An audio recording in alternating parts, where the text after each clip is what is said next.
It was a pleasure doing business with you, Logan. Wika ni Hazel kay Logan pagkatapos nilang pirmahan ang divorce papers nila sa opisina ni Attorney Harrison. Ang abogadong kinuha ni Hazel upang mag-asikaso ng divorce nila ng asawa. Same here, Hazel. Sagot ni Logan. Nakangiting inilahad nito ang kamay sa kanya na tinanggap naman niya. 3 buwan nang nakaraan mula nang ikasal sila ni Logan sa isa't isa. It was purely a marriage of convenience. Pinakasalan niya ang lalaki upang makuha niya ang malaking halaga na iniwan sa kanya ng namayapang ama. Habang si Logan naman ay pinakasalan si Hazel upang maisalin sa pangalan nito ang ancestral house at iba pang ari-arian na ipinamana dito ng namayapa nitong abuela. Nakilala ni Hazel si Logan sa tulong ng best friend niyang si Nicole. Pagkatapos niyang ilahad sa kaibigan na kailangan niyang maghanap ng lalaking pakakasalan upang makuha ang mana mula sa ama, nabanggit nito na may kakilala ito na nasa parehas niyang sitwasyon. Yun nga si Logan, na matalik na kaibigan naman ng nobyo ni Nicole. Pagkatapos nilang magkausap ni Logan, ay nagkasundo sila na pakasalan ng isa't isa. Dahil isang US citizen si Hazel, sa Amerika sila nagpakasal ng binata upang maging mabilis din ang maging proseso ng paghihiwalay nila. 3 buwan nga ang nakalipas pagkatapos nilang ikasal ni Logan, bumalik ang lalaki sa Amerika para sa divorce nila. You know, I'm surprised when you said you wanted to go back here to personally sign our divorce papers. Wika niya kay Logan habang naglalakad sila palabas ng opisina ng abogado niya. Maaari naman kasing ipadala na lang niya kay Logan ang divorce papers nila. Isang abogado sa Pilipinas si Logan, habang si Hazel ay isang doktor sa Amerika. High school si Hazel nang maghiwalay ang mga magulang niya. Pinili niyang sumama sa inang half-American patungo sa Amerika. Doon na niya ipinagpatuloy ang pag-aaral. Sa loob ng 15 taong paninirahan ni Hazel sa Amerika ay ilang beses lang siyang umuwi ng Pilipinas para makipagkita sa ama at sa ikalawang pamilya nito. Huling beses na umuwi si Hazel sa Pilipinas ay noong mamatay ang kanyang ama 6 months ago. Doon rin niya nalaman mula sa abogado ng ama ang tungkol sa last will testament nito. Sa kanya iniwan ng ama ang kalahati ng asset nito, subalit makukuha niya lang yon kapag nag-asawa na siya. I'm not busy right now so I had time to fly here. I really want to thank you personally for doing this agreement with me. For being my temporary wife. Sagot ni Logan. Salamat din, Logan. Tila naaaliw ng ngumiti ang lalaki. You know, Hazel, it's already our 4th time meeting each other but I still get amazed every time na nagtatagalog ka. Mahina siyang natawa. I told you, didn't I? 15 years ako sa Pilipinas bago kami nag-migrate ni Mama dito sa US. Saka marami akong kaibigan at katrabahong Pinoy dito sa LA, kaya matatas pa rin ako magtagalog. Ako nga tong nandito sa States pero mas magaling pa akong managalog sa'yo. Natawa rin si Logan. Well, I'm sorry. In my defense, I was born and raised in Cebu. Nabanggit sa kanya ni Logan na sa Cebu ito lumaki. Isang hasyendero ang ama nito na nakapag-asawa ng taga Maynila.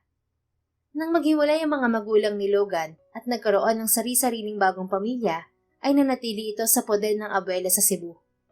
Napunta lang si Logan sa Maynila nang mag-aral ito ng pag-aabogado, hanggang sa doon na ito nakahanap ng trabaho. But seriously, thank you for personally coming here, Logan. Na-appreciate ko itong ginawa mo. Sinserong ngiti niya sa lalaki. Well, if you really are grateful, siguro naman papayag ka makipag-dinner sa akin bago ang flight ko pa Colorado. Nakangiting tanong nito. Oo naman, I know all the good restaurants here in the city. Agad na pagpayag niya. Unang beses pa lang nilang magkakilala ni Logan ay palagay na ang loob nila sa isa't isa ng lalaki. Kaya naman agad silang nagkasundon ang isa't isang pakasalan upang makuha ang mga mana nila. Kailan ang flight mo pa Colorado? Tanong niya. Nabanggit ni Logan na may pinsan nito sa Colorado na dadalawin nito bago bumalik ng Pilipinas. Tomorrow morning. Giniya niya si Logan sa sasakyan niya. Dumiretso sila sa isa sa mga paborito niyang restaurant sa syudad. Habang umu-order ay napansin niyang napapatitig ang waitress sa lalaking kasama niya. Hindi maitatanggi ni Hazel na gwapo si Logan. Ang lalaki ang eksaktong definisyon ng tall, dark, and handsome. Kaya ibinigtaka niya noong una kung bakit wala itong nobya at kailangan pang maghanap ng temporary wife para makuha ang mana nito. Nang magkausap sila ni Logan, sa kanya nalaman na pareho silang produkto ng broken family. At tulad niya, wala sa bokabularyo nito ang salitang kasal. Wait, now that our marriage has ended, I should return this to you. Wika ni Hazel. Hinubad niya ang wedding ring na nasa daliri niya at inabot sa lalaki. Si Logan ang bumili niyon. No, wag mo nang isoli, Hazel. That's yours to keep it with you.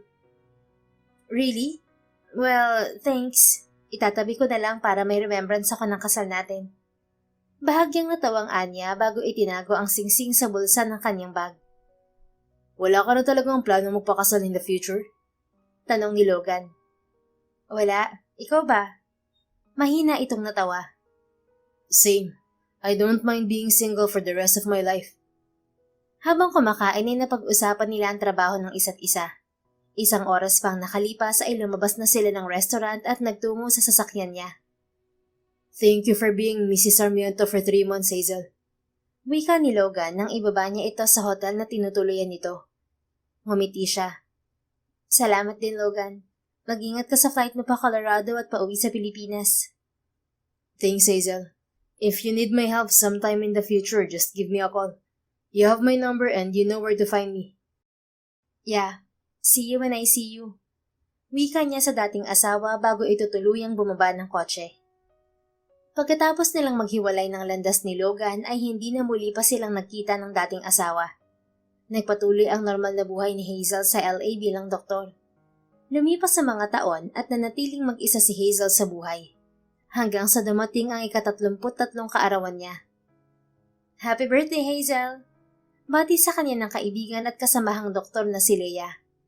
Pagkatapos ng duty nila sa trabaho ay dumiretso sila ng babae sa isang restaurant malapit sa ospital para iselebra ang kaarawan niya.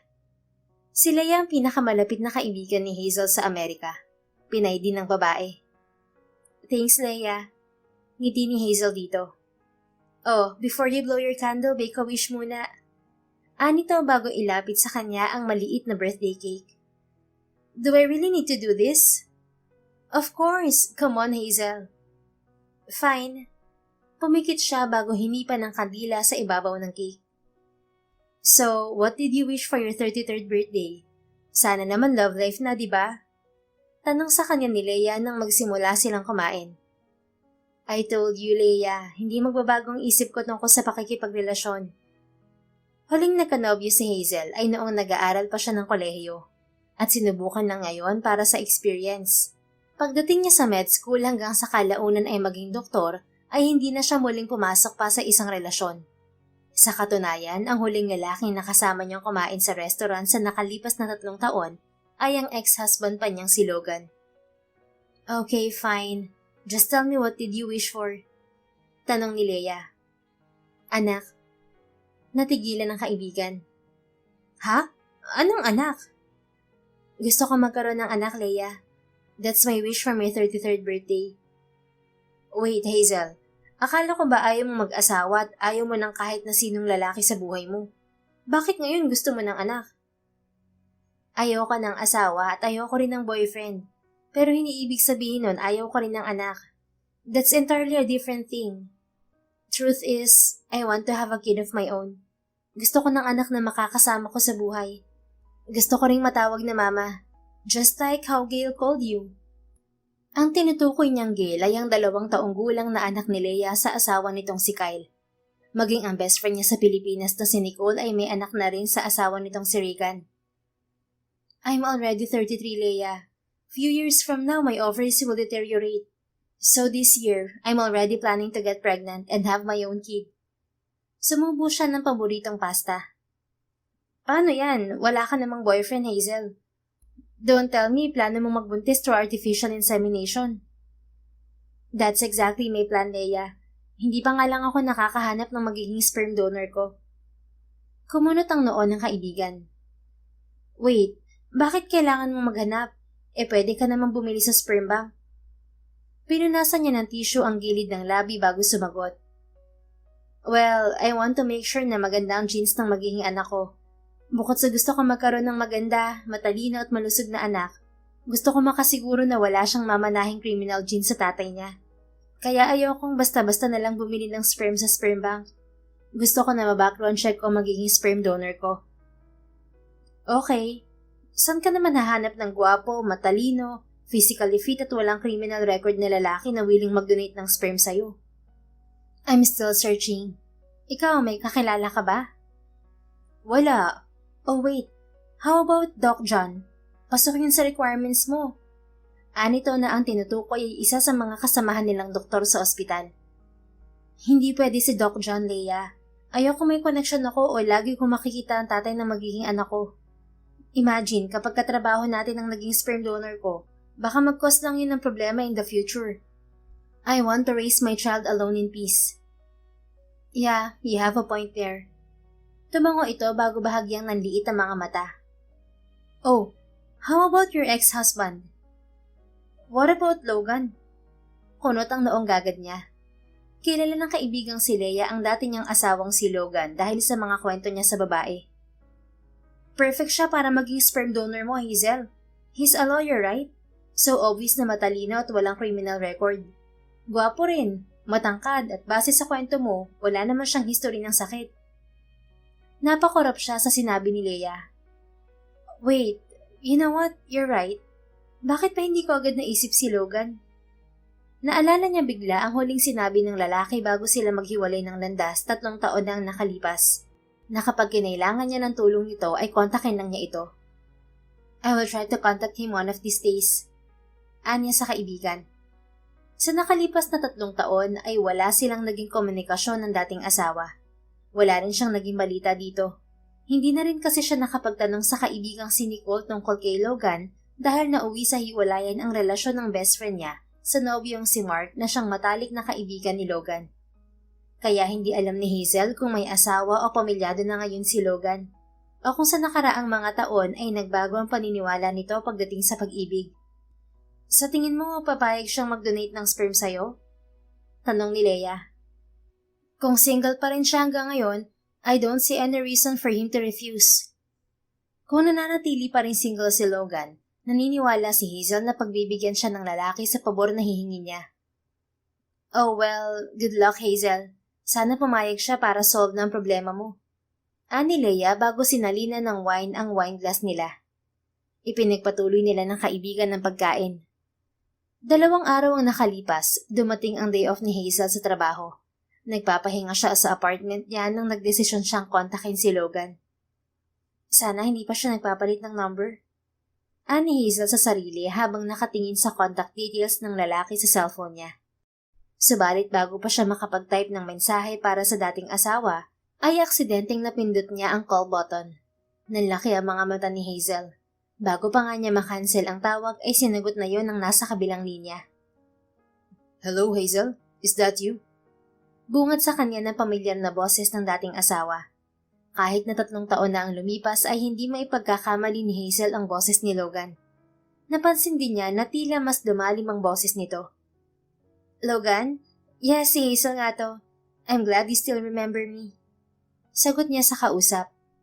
Narinig niya ang mahinang tawa ng lalaki. Of course. How could I forget my ex-wife? I'm surprised to receive a call from you after 3 years of radio silence, Hazel. Tumikim siya bago sumeryoso. Well, hindi na ako magpapaligoy-ligoy pa, Logan. I know you're a busy person too. What is it, Hazel? Judging from your tone, parang may sadya ka sa akin. Well, you're right. Remember what you told me before we parted ways 3 years ago? Sabi mo kapag kailangan ko ng tulong mo, kontakin kita. So here I am, calling you after 3 years because I have a favor to ask. What a coincidence, Hazel. Alam mo bang balak din sana kitang kontakin one of these days dahil may hihingin sana akong pabor sa'yo? Tila amused na sagot nito mula sa kabilang linya. Really? Yes, but you see, naunahan mo ako sa pagtawag. Anong pabor ang gusto mong hingin sa akin? You tell me yours. Ladies first, Doc. Muli siyang tumikhim bago nagsalita. Well, I want to have a kid of my own, Logan. And I want to ask you if you're willing to be my sperm donor. Sperm donor? Like what I told you before, wala akong planong mag-asawa. Pero gusto kong magkaroon ng anak na makakasama ko sa buhay. Sagot niya. Ipinaliwanag niya sa lalaki ang mga requirement niya para sa isang sperm donor. Basically, you're saying that I'm a perfect sperm donor for you? Paglilinaw ng kausap sa kabilang linya. Yes, willing ako magbayad, Logan. I know you probably don't need the money, but I want to make it clear that you won't be doing this for free. What would happen if I say yes to you? Magkakaroon ba ako ng karapatan sa anak ko? Well, just like a normal sperm donor, wala kang magiging karapatan sa anak ko. Paano kung gusto kong makilala ang anak ko, Hazel? Hindi mo ako pagbibigyan? Putol nito sa kanya. Ilang segundo siyang hindi agad nakasagot bago muling nagsalita. Fine. Since we knew each other and you're my ex-husband, papayag ako makilala mo ang anak ko, Logan. Okay. Let me think this through first. Is that okay, Hazel? Of course, Logan. Hindi naman kita minamadali sa sagot mo. Now your turn. Ano yung pabor na hihingin mo sa akin? It's about my work. Sandali itong huminto bago nagpatuloy. I'm on my way to being a senior partner in the law firm where I currently work. But Attorney Laudico and the other senior partners of the firm are very traditional and family-oriented. Gusto nilang pamilyado ang lahat ng senior partner ng firm, and I'm still very much single until now. So, hindi ka magiging senior partner ng law firm hanggat wala kang asawa? Ganun ba? Paglilinaw niya. Yes, and you know my stand against marriage and relationship. So I'm considering to get married again temporarily. At ikaw ang pumasok sa isip ko na kunin para maging temporary wife ko. You see, walang magtataka kung bigla akong magpapakasal sa'yo dahil naging mag-asawa na tayo dati. I could just easily tell everyone that we reconciled and decided to get back together. Mahabang paliwanag ni Logan. Look, here's my deal, Hazel. Papayag ako mag-donate ng sperm cells sa'yo kung papayag ka rin maging temporary wife ko at kung bibigyan mo ako ng karapatan sa batang isisilang mo. Kapag pumayag ako, gaano katagal ang itatagal ng kasal natin this time? It will be longer this time, Hazel. We need to stay married for at least a year. Kailangan din kitang ipakilala sa mga katrabaho ko. So I will be needing your presence here in Manila. Napanguso siya habang pinag-iisipan ng sinabi ni Logan. Well, plano ko naman na umalis muna sa trabaho ko kapag nagbuntis ako. So pwede akong umuwi ng Pilipinas. You can stay here with me while you're pregnant. Then once you give birth, pwede ka nang bumalik ng States and file again for a divorce. Alright, that sounds like a plan. Tumatangong sagot niya kay Logan kahit na hindi siya nito nakikita. Wait, Hazel? Does it mean payag ka na sa proposal ko? Yes, payag ako. We can talk more about this later. Anya sa lalaki. Bago nga matapos ang araw na yon ay pinag-usapan nila ng mabuti ni Logan ang napagkasunduan nilang deal. Seryoso ka na ba dito, Hazel? Tanong sa kanya ni Leia nang ipaalam niya sa babae ang ginawang pagre-resign sa ospital na pinagtatrabahuhan. Yeah, kailangan kong umuwi ng Pilipinas, Leia. I will probably stay there for a year. Babalik na lang ako dito na dala ko na ang anak ko. Anya sa babae. Naikwento na niya rito ang tungkol sa naging kasunduan nila ni Logan. Wala naman siyang magiging problema kahit 1 taon siyang hindi magtrabaho dahil bukod sa malaki ang ipon niya sa 5 taon na pagtatrabaho bilang doktor, hindi pa niya nagagalaw ang perang namana niya sa nabayapang ama. Gayon din ang insurance money na nakuha niya mula sa pagkamatay ng ina. Sigurado kang makakabalik ka pa dito sa LA? Baka mamaya ma-develop kayo sa isa't isa ng ex-husband mo, ah? Ano ka ba? Pareho kaming hindi naniniwala sa pag-ibig ni Logan. At saka kung mai-inlove kami sa isa't isa, sana matagal na, di ba? Nung una pa lang sana kaming ikinasal, nangyari na yon. Anong malay mo naman?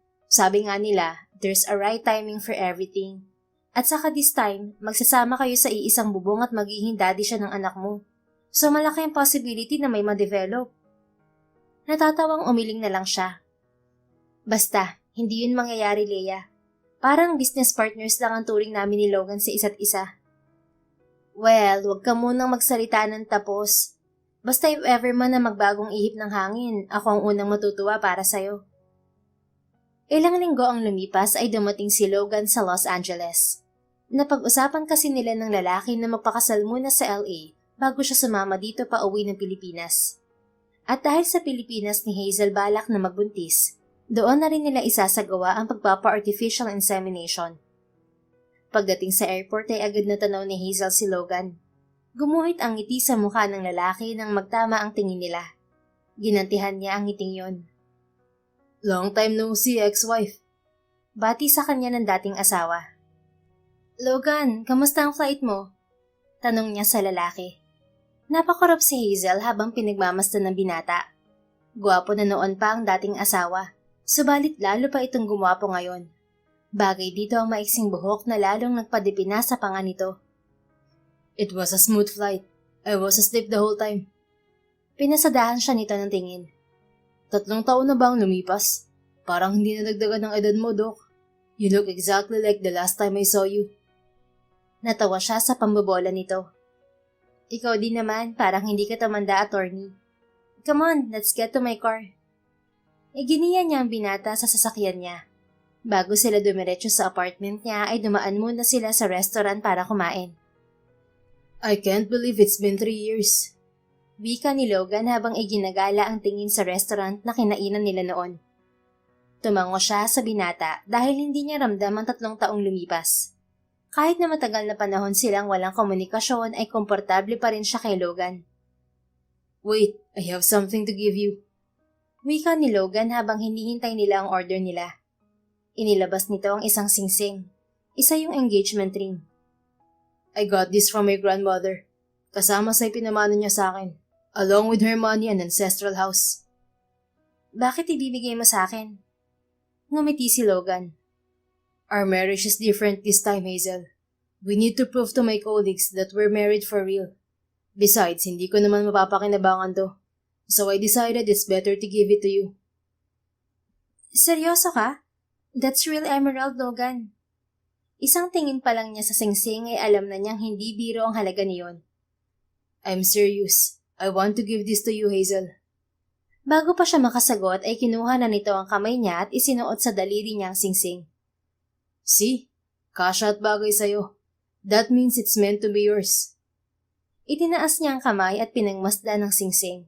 Bagay nga yun sa kanya. Thank you again, Logan. You're welcome, fiancé. Fiancé? Ngumiti si Logan. Well, I already put an engagement ring on you. So that means we're already engaged, aren't we, Doc? Ngumiti siya. Well, tama ka naman, attorney. Ilang sandali pa ay dumating ang pagkain nila.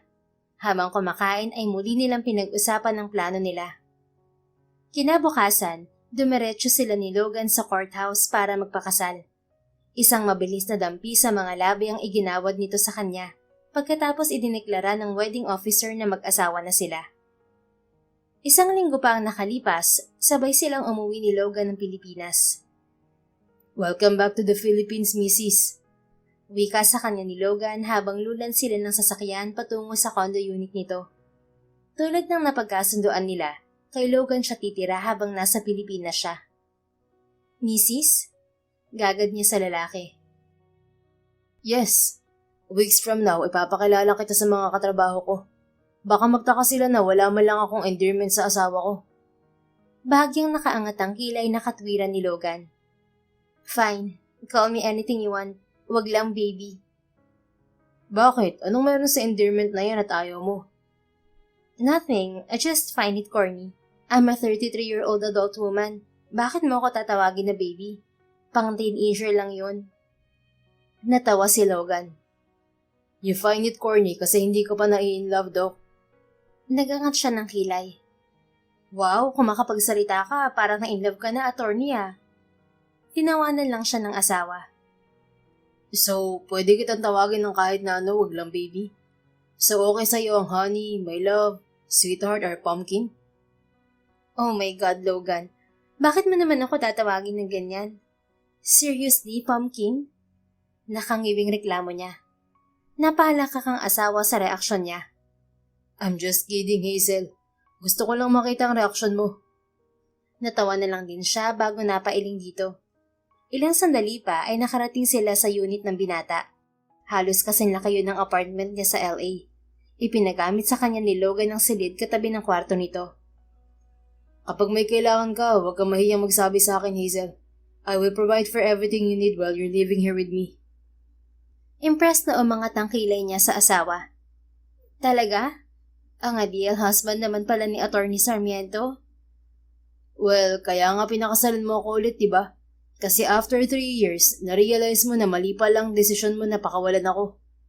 Anito at pabirong kumindat sa kanya. Oo nga eh. Kaya kita binalikan ulit. Natatawang pakikisakay niya sa kwentong binuo nila ng lalaki. But seriously, thank you, Logan. I should say the same. Thank you for marrying me and coming here to the Philippines with me. Masuyong umiti sa kanya ang asawa. Don't worry, aalagaan kitang mabuti. Pati na ang ipagbubuntis mo habang nandito ka sa Pilipinas, misis. Hindi niya alam kung dahil sa jetlag, subalit tila nag-init ang puso niya sa mga sinabi nito. Ramdam niya kasi ang sinseridad sa mga salita ng lalaki. Hindi ko naman kailangan ng pag-aalaga, pero salamat, Logan. Marahan ang ngiting sagot niya sa asawa bago nagpaalam at nagpahinga sa kwartong ibinigay nito. Dala ng jetlag ay diretso ang naging tulog ni Hazel. Kinabukasan na siya nagising. Naabutan niya si Logan sa kusina. Gising ka na pala. Good morning, misis. Bati sa kanya ni Logan. Good morning. Ikaw ang nagluto nito? Anya bago ibinalik ang tingin sa pagkain na kahanda sa mesa. Tila naaaliw na nag-angat ng kilay si Logan. Well, wala naman tayong ibang kasama sa bahay, di ba? Aba, malay ko ba kung may pinapapunta kang cook dito sa umaga para magluto? Nakangusong katwiran niya. Natawa si Logan. Nope, luto ko talaga yan. Di halata pero marunong ako magluto. Tinuruan ako ni Lola. Mukhang masarap ang luto mo ah. Komento niya. Ngayon lang niya nalaman na marunong sa kusina ang lalaki. Ano pang mga dapat kong malaman tungkol sa iyo, attorney? Secret, Doc. I'm sure makikilala mo ako sa 1 taon na pagsasama natin. Pabirong sagot nito bago siya ipinaghila ng upuan. Come on, let's eat. Hindi ko alam kung anong gusto mong almusal kaya dinamihan ko ang luto. I also made you pancakes in case you don't eat rice. Salamat. Usually, salad and egg lang ang kinakain ko sa umaga. But pancakes will do. Okay, I'll take note of that next time. Next time? Ipagluluto mo ulit ako? I don't mind cooking, Doc. Ikaw, marunong ka ba magluto? Tanong ni Logan. Oo naman, pero hindi ako madalas nakakapagluto sa LA dahil busy sa trabaho. Then I wouldn't mind cooking for you, Hazel. Sabi ko naman sa'yo, aalagaan kita habang nandito ka sa poder ko. Nakangiting wika ni Logan. Wow, attorney. Salamat. Mukhang tataba ata ako sa piling mo nito. Nakangiting sagot niya kasabay ng tila mainit na bagay na humaplo sa dibdib niya. You're welcome. Do you have any plans for today? Bala ko makipagkita kay Nicole. Sagot niya bago naglagay ng pagkain sa plato niya. Habang kumakain ay kinumusta sa kanya ni Logan ng kaibigan. Pinag-usapan din nila ang nakatakda nilang pagpunta sa doktor. Pagkatapos ng almusal ay nagpaalam siya kay Logan. 1 oras ang nakalipas ay nakarating siya sa bahay ni Nicole at ng asawa nito. Mag-isang sumalubong sa kanya si Nicole dahil ayon sa kaibigan ay nasa trabaho ang asawa nito, habang ang 2 taong gulang na anak nito ay natutulog pa. OMG, seryoso ka pala talaga, Hazel? Hindi makapaniwalang wika ng kaibigan nang sabihin niyang nagpakasal silang muli ni Logan at tumutuloy siya ngayon sa kondo nito.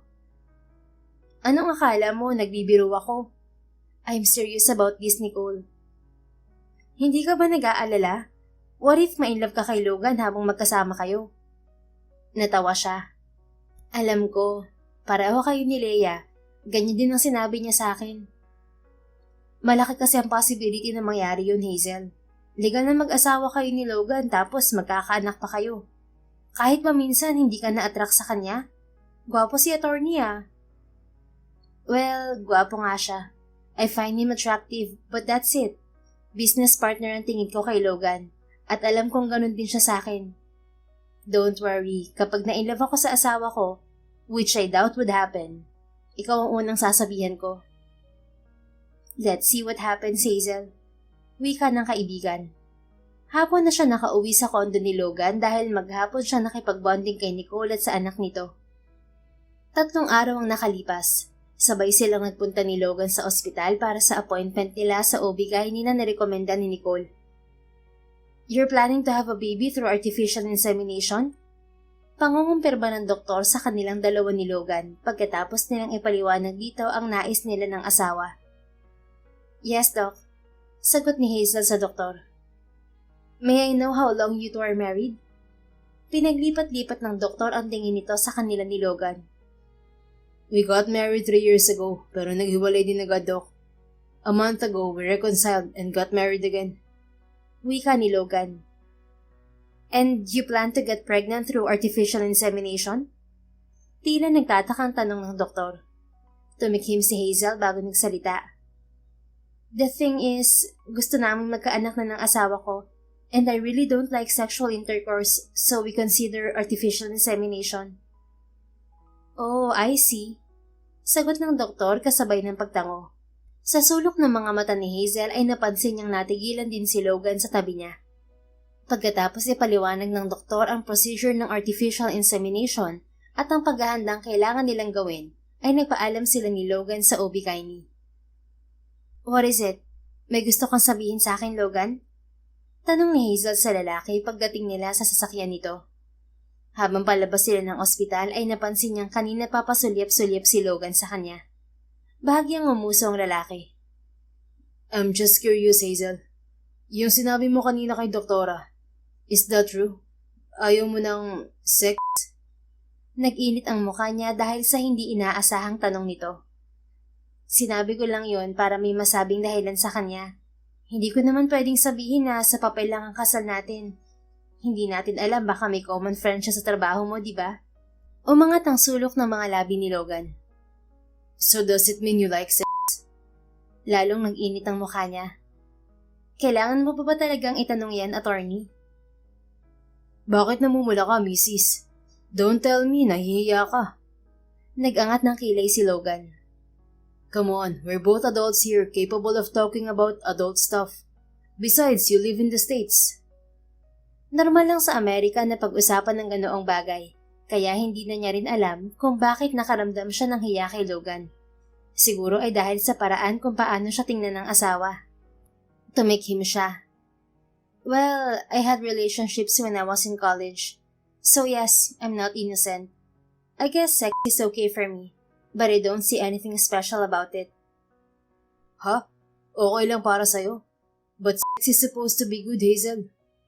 Kunot ang noong sagot ni Logan. Kayong mga lalaki lang naman ang madalas masarapan sa ganyan. What? Of course not. Mali yan, doktora. Baka hindi lang magaling yung naging partner mo before kaya hindi ka nasarapan.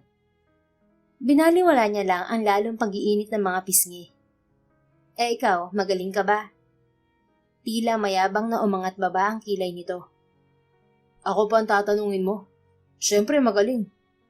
Natatawang umarko ang kilay niya. Ang yabang, attorney. I'm telling the truth. Gusto mo, subukan natin gumawa ng baby through natural method para malaman mong magaling ako. Pabirong paghahamon nito. Nanlaki ang mga mata niya. Sira, anong natural method ka dyan? Natawa si Logan. Kung makapag-react ka naman, parang gagawa tayo ng krimen. Sex is normal in married couples, Mrs.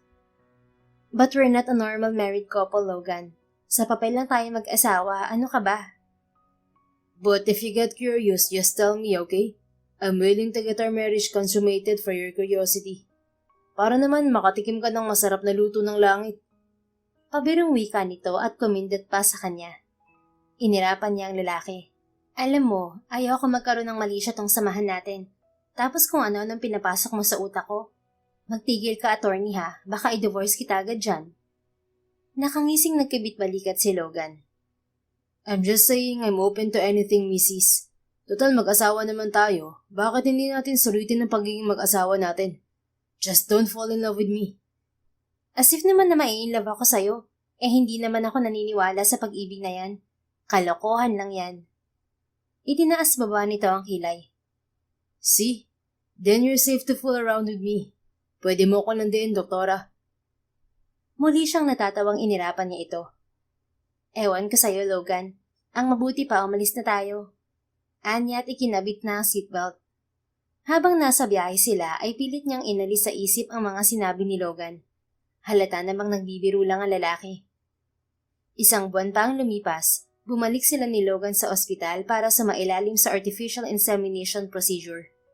Mabilis lang ang naging proseso niyon at hindi pa nagtagal ng isang oras kumpara sa ilang weeks na hinintay nila mula sa simula ng procedure hanggang sa pag-transfer ngayon ng sperm kay Hazel. Now, all we have to do is to wait if I get pregnant after. Wika ni Hazel kay Logan paglabas nila muli ng ospital. Confident ako mabubuntis ka sa unang subok natin, Mrs. Talaga? Siyempre, confident ako sa sperm ko.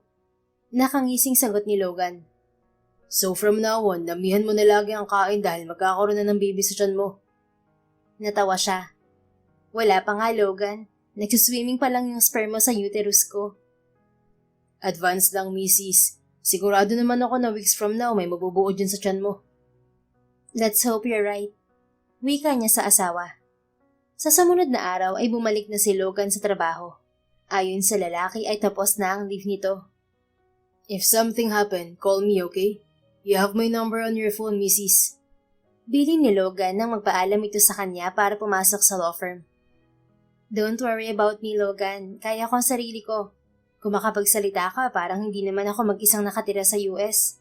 I've been living independently for years now. May I remind you? Ngumiti si Logan. Pero iba ngayon, asawa na kita, Mrs. That means you're my responsibility. Napangiti na lang siya sa sinabi nito. Kahit nasa papel lang sila mag-asawa ni Logan, ay ramdam niya ang pagiging maasikaso ng lalaki. At na-appreciate niya yon. Don't worry, I'll be fine. Pumasok ka na sa trabaho, baka matraffic ka pa. Alright, I'll see you later, Mrs. Anito bago tuluyang umalis. Nang maiwang mag-isa sa kondo ni Logan ay inabala ni Hazel ang sarili sa panonood ng mga pregnancy videos at pagbabasa ng article na may kinalaman sa pagbubuntis at pagiging first time na ina. Nang hapong yon, dahil walang ginagawa ay naisip niyang magluto ng sinigang, ang paboritong Pinoy dish ng kanyang ina. Saktong katatapos lang niya magluto nang dumating si Logan mula sa trabaho. Hazel, nagluto ka? Tanong ni Logan mula sa bukada ng kusina. Oo, wala naman akong ginagawa kaya naisip kong magluto. Ang aga mo dumating ah. Akala ko lagi kang overtime sa trabaho. Bakit naman ako mag-overtime naghihintay sa akin ng asawa ko? Nakaangat ang sulok ng labing sagot nito. Excuse me, hindi kita hinihintay ah. I'm fine here alone. Natatawang ingos niya. Aray, ang sakit naman nun. Di mo lang ako na-miss ng misis ko. Pabirong sagot nito bago simeryoso. I won't do overtime at work for now. My colleagues will find it weird na bagong kasal ako tapos patay ang overtime ko. Napatitig siya sa asawa na kasalukuyang niluluwagan ang suot na necktie. Kung sa bagay, may point ka. Sige na, magbihis ka na para makapag-dinner na tayo. Sure, Mrs. Yayayain sana kitang kumain sa labas pero nagluto ka pala. Salamat sa pagluluto ng favorite kong sinigang. Sweet mo palang asawa, Dok. Favorite mong sinigang? Tanong niya sa lalaki. Hindi ba kaya mo yan niluto? Niluto ko to kasi favorite to ni Mama. Saka ito lang yung kabisado kong lutuin na Pinoy dish bukod sa adobo. Naaaliw na natawa si Logan. Oh, well, mabuti na lang pareho kami ng paborito ng mama mo. Iniwan siya ni Logan para magpalit ng damit. Pagbalik nito sa kusina ay nakahanda na ang hapag. Wow, Mrs. Masarap kang magluto ng sinigang ha. Puri ni Logan sa kanya nang magsimula silang kumain. Hindi mo ka binabola lang, attorney? Sa tingin mo nambobola ako? Kahit araw-araw kong kainin tong sinigang mo, hindi ako magsasawa. Nangingiting nag-angat siya ng kilay. Sinabi mo yan ha? Sige nga, isang linggo ako magluluto ng sinigang. Tignan natin kung hindi ka magsawa. Ako pa ang inaamon mo, Mrs. Anito bago muling humigop ng sabaw. Damn, this is really good. Anito na mahina pang umungol. Bigla ay nag-init ang mga pisngi niya sa reaksyon ng lalaki. Oo na, sige na. Naniniwala na akong nasasarapan ka sa luto ko. Ngumisi si Logan. By the way, Attorney Laudico and the partners want to meet you. I'll bring you to Attorney Laudico's birthday celebration next month. Tumango siya rito. No problem, Logan. Napag-usapan naman natin yan. Habang naghahapunan ay nagkwento ang lalaki tungkol sa trabaho at ilan sa mga kasong hawak nito. Kinabukasan, sinigang na isda ang iniluto ni Hazel para sa hapunan nila ng asawa. Sa sumunod na araw ay sinigang na hipon naman. Subalit pagdating ng ika-4 na araw ay adobo na ang niluto niya. Bakit hindi na sinigang ang dinner natin, Mrs.? Tanong sa kanya ni Logan nang makita nito ang iniluto niya pagdating nito mula sa trabaho. 3 araw na tayong puro sinigang, Logan. Hindi pa naman ako nagsasawa ah. I told you, kahit araw-araw kong kainin yung sinigang mo, okay lang. Napanguso siya. Paano naman ako? Nagsasawa na ako sa sinigang kaya iba na ang niluto ko. Natawa ang asawa. So naniniwala ka na talaga na hindi ako magsasawa sa sinigang mo? Sobrang naniniwala na. Natatawa ring sagot niya. Sa paglipas ng mga araw ay lalo pang nakikilala ni Hazel si Logan. Lalo rin silang napapalapit at nagiging komportable sa isa't isa ng lalaki. Dumating ang araw ng birthday celebration ni Atty. Laudico kung saan siya isasama ng asawa upang makilala ng mga katrabaho nito. Ready na akong umalis. Imporma ni Hazel sa asawa na naghihintay sa kanya sa sala paglabas niya mula sa kanyang silid. Isang itim na sleeveless gown ang suot niya. Wow, ang ganda ng misis ko. Puri ni Logan pagkatapos siyang pasadahan ng tingin. Tumayo ito mula sa sofa at lumapit sa kanya. Kumalat ang init sa mukha ni Hazel sa reaksyon ng asawa. Matagal na akong maganda, attorney. Ngumiti ito. I'm aware, but you're extra pretty tonight, Mrs. Salamat. You clean up nicely too. Anya rito. Pinigilan niya ang sariling mapatitig sa lalaki. Mas lalo pa itong gumwapo sa ayos nito ng gabing yon. Siyempre, ang ganda ng asawa ko. Dapat gwapo rin ako. Kinat nito na ikinatawa niya. Come on, let's go. Inilahad nito ang kamay sa kanya na tinanggap naman ni Hazel. Kulang kalahating minuto ang lumipas ay nakarating sila sa hotel kung saan nagaganap ang pagtitipon. Ready ka na, Mrs.? Tanong ni Logan pagbaba nila sa kotse nito. Yes, ready na. Nakangiting kumapit siya sa kamay ni Logan bago magkasabay na tinahak ang entrance ng hotel. Pagdating sa function room ay agad silang nilapitan ng kasamahang abogado ni Logan sa trabaho. Isa-isa siyang ipinakilala ni Logan sa mga ito bago sila dumiretso sa may kaarawan. Finally, nakilala ko na rin ang magandang asawa ni Logan. Wika kay Hazel ni Atty. Laudico pagkatapos niya itong batiin. Logan is right, Iha. You're very beautiful. Of course, attorney. When I say my wife is the prettiest, I'm telling the truth. Wika naman ni Logan. Pinatakan nito ng halik ang balikat ni Hazel na litaw sa suot na gown. Hindi niya alam kung nabigla lang ba siya at biglang bumilis ang tibok ng puso niya sa ginawang yun ng asawa. Sa halip na ipahalata ang pagkabigla ay bumaling lang siya kay Logan at ngumiti. Ginantihan yun ng matamis ng ngiti ni Logan na lalong nagpawala sa puso niya. Habang kinakalma ni Hazel ng sarili ay nilapitan sila ng may bahay ni Atty. Laudico. Logan told me you're a doctor, Iha? Tanong sa kanya ng kaharap na matandang abogado. Yes, attorney. I'm a pediatrician. I worked in UCLA Medical Center for 5 years. Sagot ni Hazel. Kung hindi mo mamasamain, Iha, bakit kayo naghiwalay ni Logan?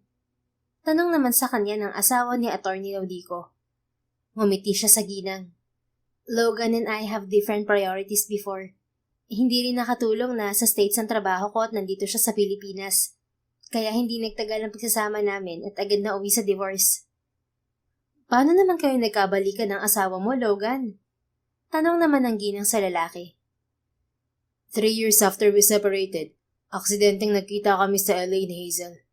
Doon namin parehong na-realize na mahal pa namin ang isa't isa. So, we decided to go back together. Masuyang bumaling sa kanya si Logan. Isn't that right, baby? Gustong manlaki ng mga mata ni Hazel sa endearment na ginamit ni Logan sa kanya. Subalit sa huli ay nagawa pa rin niyang gumanti ng ngiti. Yeah, we decided to get married again. And this time, sumama na ako kay Logan dito sa Pilipinas. Bukod sa ayaw ka nang magkahiwalay pa kami, gusto na rin namin bumuo ng pamilya. Pinagsalikop ng ginang ang mga kamay nito habang nakatingin sa kanila ni Logan. Oh, love is indeed sweeter the second time around. I'm so happy the two of you were able to find each other again. Bihira na lang sa panahon ngayon ang nabibigyan ng pangalawang pagkakataon sa pag-ibig. Maswerte po talaga ako, Mrs. Laudico. Kaya hindi ko nahahayaang makawala ulit sa akin si Hazel. Kung pwede nga lang na itali ko siya sa akin, gagawin ko eh. Wika ni Logan sa ginang. Bumaling si Hazel sa asawa. Don't worry, kahit na hindi mo ako itali, hindi na ako kakawala pa sa'yo. Mula sa bewang ay umangat ang kamay ni Logan patungo sa pisngi niya. Hindi niya inaasahan ang ginawa nito. Subalit pinilit niyang umaktong normal dahil may audience sila. Really, Mrs.? Masuyong tanong ng asawa. Of course, Logan. Hindi ko nasisirain ang pangakong binitawan ko sa'yo nung kasal natin. Good. Dahil kapag umalis ka, asahan mong susundan kita kahit saan ka pa magpunta, Mrs. Masuyong sagot nito habang diretsyong nakatingin sa kanya. Oh, that is too sweet, Logan. Why not kiss your wife? Wika ni Atty. Laudico na bakas ang ngiti habang pinagmamasdan silang mag-asawa. Mrs., sabi ni attorney, kiss daw. Pwede man natin silang pagbigyan? Masuyo, subalit may kapilyohang tanong ni Logan sa kanya. Fine. Ngiti ni Hazel sa asawa. Dahil 2 beses na silang ikinasal ay 2 beses na rin namang dumapi ang labi ni Logan sa kanya. Subalit hindi inaasahan ni Hazel ang halik na ginawa ni Logan. Sa halip na dampi ay sinakop nito ang mga labi niya. Tila may kuryenteng gumapang sa katawan ni Hazel nang maramdaman ang marahang pagsipsip ni Logan sa ibabang labi niya. Subalit bago pa siya makapag-react ay lumayo na ang asawa. Bigla tuloy kaming nainggit ng asawa ko sa inyong dalawa. Pumapalatak na wika ni Atty. Laudico. Tumikhim si Hazel at kinalma ang nagwawalang dibdib. It's just a kiss, Hazel. Kung makaakto ka naman, parang ngayon ka lang nahalikan. Kastigo niya sa sarili. Sorry, Atty. Laudico. I just can't resist kissing my wife. Bagyang natawang sagot ni Logan sa matandang abogado. Oh, no. It's fine, iho. It's endearing to watch young people in love. Sagot ni Atty. Laudico. Pagkatapos sila nitong kausapin ay iginiya sila ng mag-asawa sa isang mesa bago nagpaalam sa kanila para asikasuhin ng iba pang bisita ng mga ito. Nagpasalamat si Logan kay Atty. Laudico at sa asawa nito habang isang tipid ng ngiti ang ibinigay ni Hazel. Pagkatapos mawala sa paningin nila ang mag-asawa ay bumaling sa kanya si Logan. Are you okay, Hazel? Gusto niyang sabihin kay Logan na masyado siyang nabigla sa halik na ginawa nito. Subalit sa halip na isatinig ang laman ng isip, ay inirapan niya ang asawa. Sabi ko ayoko ng endearment na baby, tapos tinawag mo akong baby kanina. Mahinang natawa si Logan. I'm sorry, Mrs. Lumabas na lang sa bibig ko eh.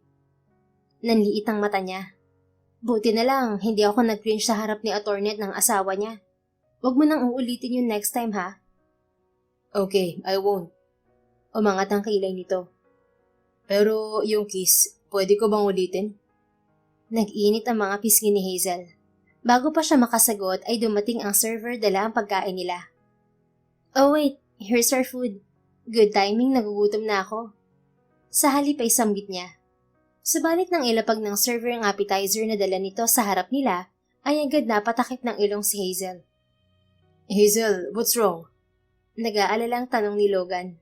Naramdaman niya ang maingat na pagdampi ng kamay ng asawa sa balikat niya. I don't like the smell of cheese. Bago pa niya naituloy ang sasabihin ay natutop na rin niya ng palad ang bibig. Mabilis na pinakuha ni Logan ng pagkain sa server upang ilayo sa kanya. Pagkatapos ay inilalayan siya ng asawa patayo. You suddenly look pale, Hazel. We need to go home. Inalis niyang nakatakip na palad sa bibig. I think I'm pregnant, Logan. Nanlaki ang mga mata ng asawa. Then, we really need to go home, Mrs. Nakakahiyang umuwi, kadarating lang natin. Medyo umokay naman ako. I just really don't like the smell of cheese right now. Marahang umiling si Logan.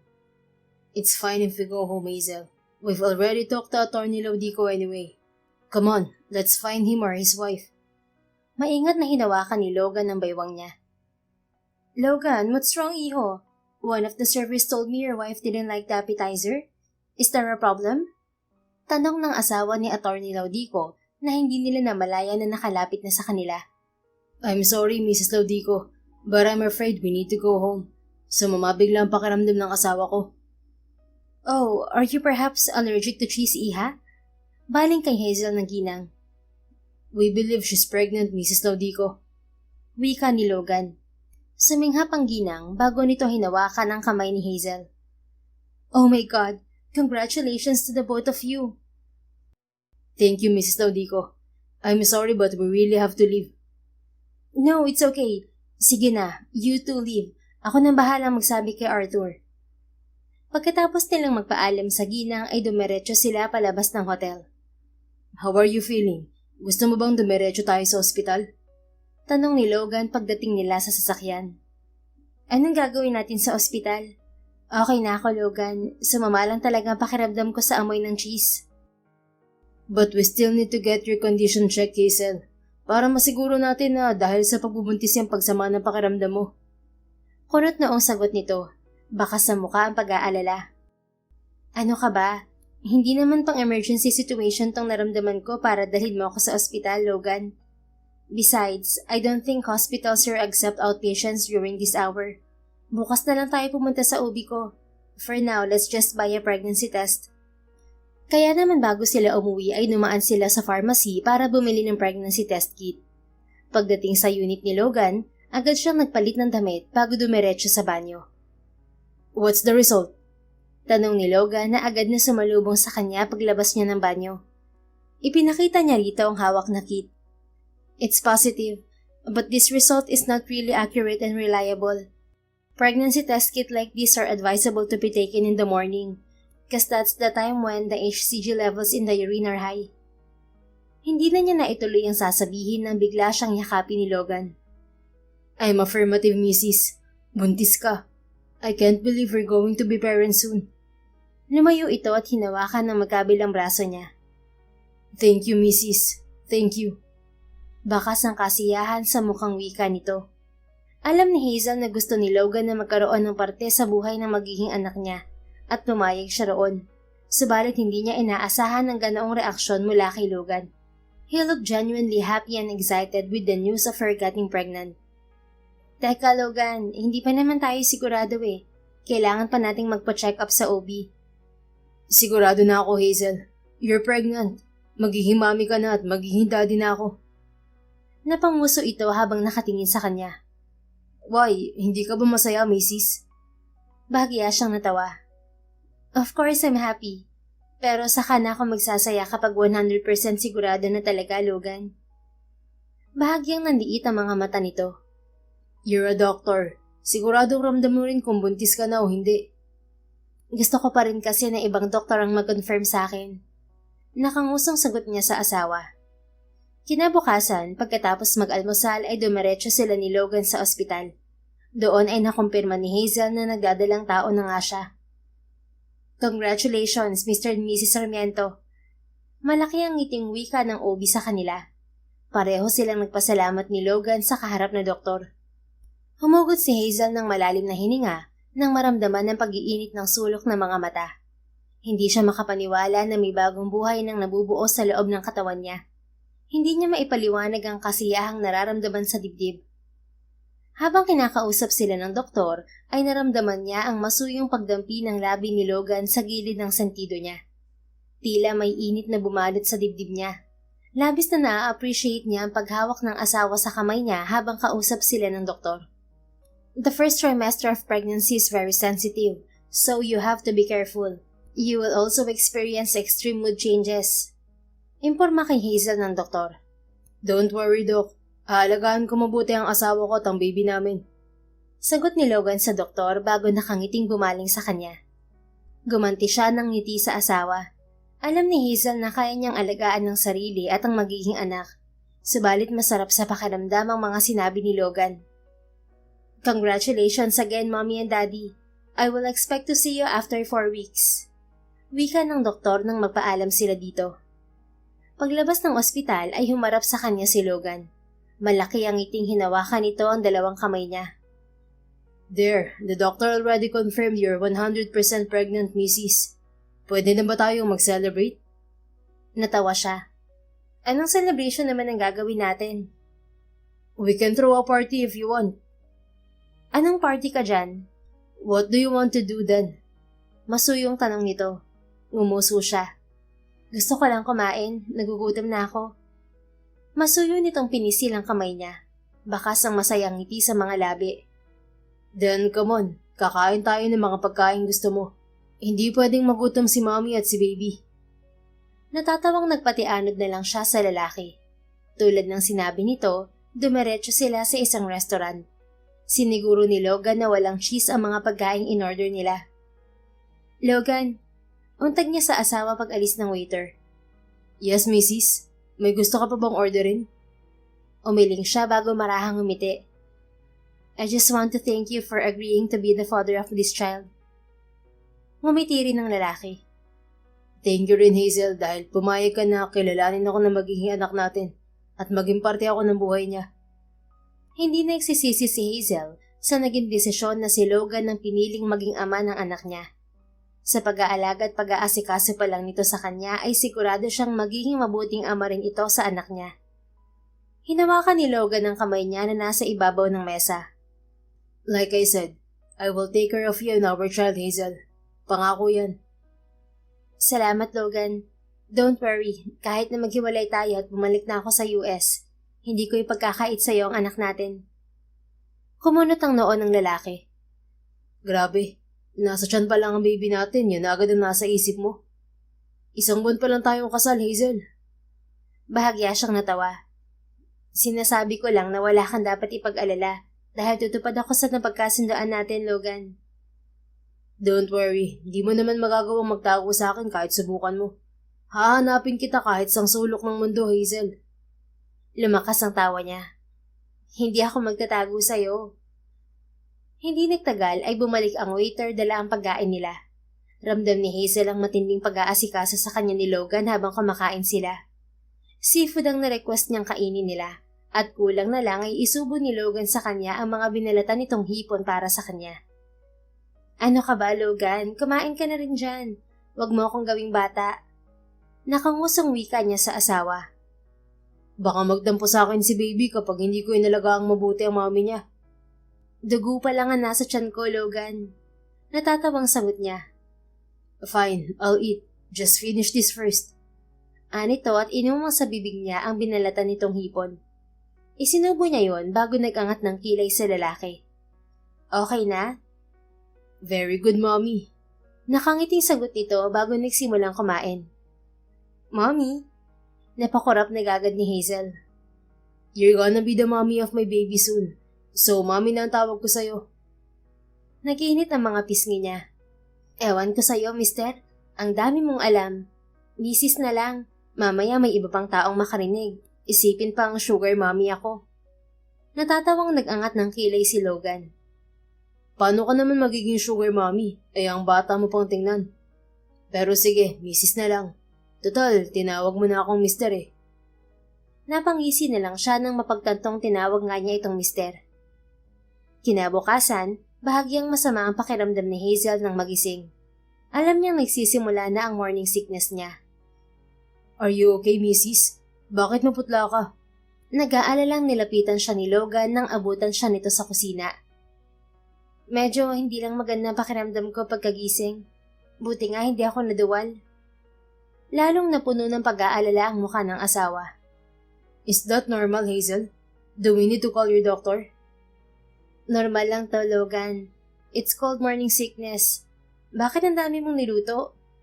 Sinulyapan niya ang mga pagkain sa mesa. Hindi ko kasi alam kung anong gusto mong kainin sa umaga ngayong buntis ka na. Naghiwa din ako ng mga prutas. Binalot ng init ang dibdib niya. Salamat, Logan. You're always welcome, Mrs. Ipinagila siya ni Logan ng silya at naupo ito sa tabi niya. Sabay silang nag-almusal. Okay lang ba na mag-isa ka dito sa unit ko habang nasa trabaho ako? Tanong ni Logan sa gitna ng pagkain. Oo naman, wala kang dapat ipag-alala. I'm fine here alone. Alright, I'll just call you from time to time. Wika ng asawa. Huwag ka na rin magluto ng dinner mamaya, maaga akong uuwi. Ako na lang ang magluluto. Or we can dine outside. Nakangusong hinarap niya ang lalaki. Logan, Di ko alam na OA ka pala. Oy, Like I said, hindi dahil may nabubuong bata sa tiyan ko, itatrato mo na rin ako na parang bata, okay? Marahan siyang ngumiti rin dito.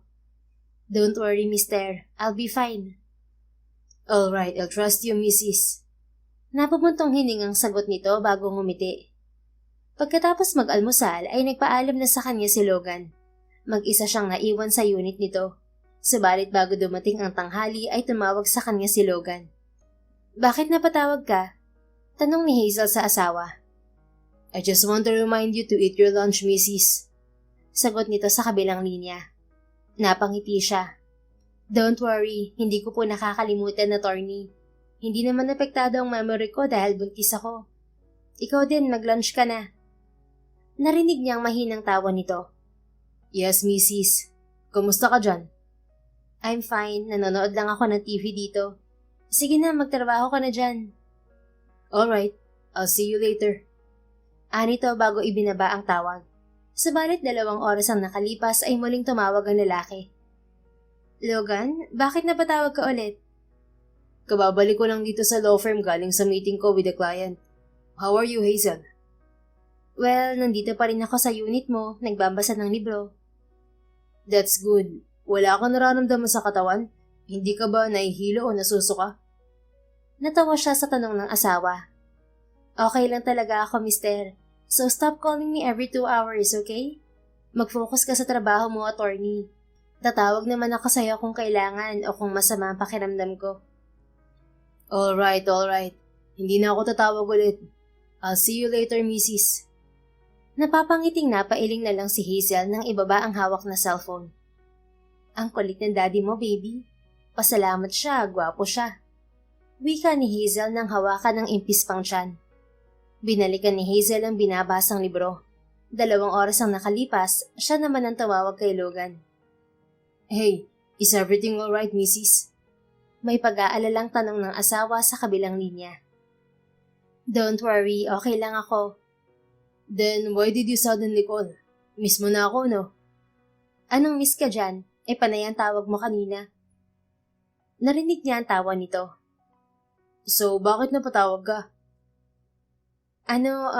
Gusto ko ng dragon fruit. Uwian mo naman ako, Logan.